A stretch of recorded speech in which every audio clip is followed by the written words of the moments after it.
Díoghuit. Díoghuit. Chun is a Fáiltiú.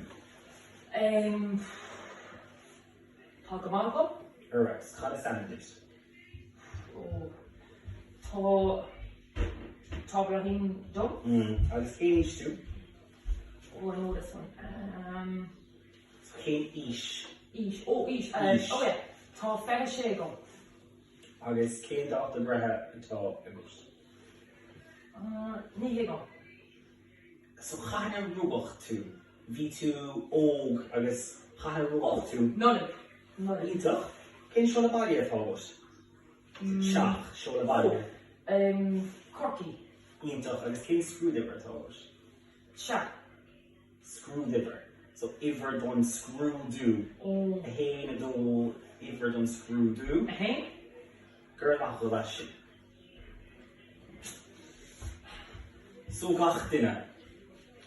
This was what not to do. So what you have to do with Scrúdú Cainte is the Fáiltiú is worth 5 marks.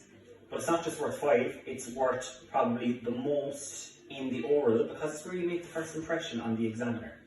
So today I'm playing the role of Scrúdú Humour. Agus Machara is the Dalta, and she's just showed us what not to do. You need to be prepared for that part of the exam. It's 5 questions, there's no reasons why you shouldn't have it perfect. So in the next section, Fekig Shiv, Fáiltiú Ma, you're going to see a good oral.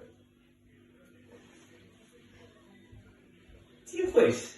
Díos Nergwit. Cos a táiste. Tommy, you took her father bhuain an mucha. Conas a táilteasa? Tommy go maith, Tommy nervhíseach ach Tommy ag tamiú go mór leis an Scrúdú Cainte is even an Gaeilge. Arouse fad is even am éis sin a chluisteáil. Conas Anandit? Blachí ní linse is an dom. Agus Cainte. Tommy sé bhlín is a fetadís. Arouse fad. Arouse fad. Agus Cainte off the bretha atá gut. Rugging mé ar an éú lá a bheitheh sa bhlín 2000 is a ceathar. Ferfa. Agus cén seo a baile atá gut. Tommy in Macónaí, Máine na Cura, Manisteir na Cairn, Cúntaí Carcií.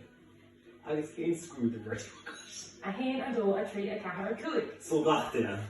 Gab me leis céil as sin, the dogs are barking and it made us a goire. But chad a ceapan sin faoi sin, right? Bhí rud éigean ceart ar thug sé faoi leabhar é, bhí rud éigean beagnaí ceart. Yeah. Sé bliana is fethead. Okay. Ach, las muid a sin, bhí si olbhathe, she's prepared.